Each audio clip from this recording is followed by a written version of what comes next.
ప్రభుత్వ భూముల్లో ఏర్పాటు చేసిన గుడిసెల తొలగింపునకు వ్యతిరేకంగా వామపక్షాల ఆధ్వర్యంలో నిరసన చేపట్టారు. సిపిఐ రాష్ట్ర కార్యదర్శి ఎమ్మెల్యే కోనమనేని సాంబశివరావును పోలీసులు అదుపులోకి తీసుకోవడంతో కాసేపు ఉద్రిక్తత నెలకొంది. నిరుపేదల గుడిసెలను కూల్చివేయడం అన్యాయమని, శాంతియుత నిరసన చేస్తున్న తమను అరెస్ట్ చేయడం ప్రజాస్వామ్య విరుద్ధమని కోనమనేని విమర్శించారు. సమస్యను సీఎం రేవంత్ రెడ్డి దృష్టికి తీసుకువెళ్తామని, పరిష్కారం లభించకపోతే పెద్ద ఎత్తున ఉద్యమాలు చేపడతామని హెచ్చరించారు.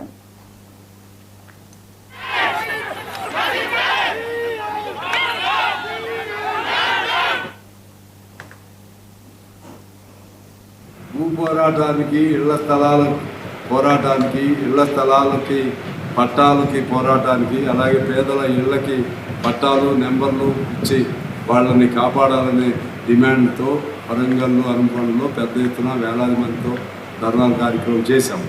దానిలో భాగంగా ఇవాళ అరెస్ట్ కూడా అయ్యాం.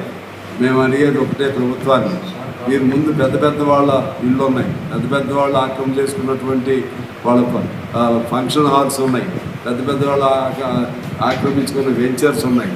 వాటి జోలికి వెళ్ళండి, ముందు వాళ్ళ జోలికి వెళ్ళట్లేదు.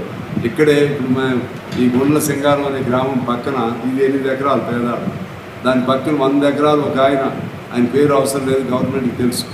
ఒక ఆయన వెంకటాపురం అనే గ్రామంలో 100 ఎకరాలు ఆక్రమణ చేసుకున్నాడు. దాని జోలికి వెళ్ళదు. నేను అసెంబ్లీలో కూడా మాట్లాడాను.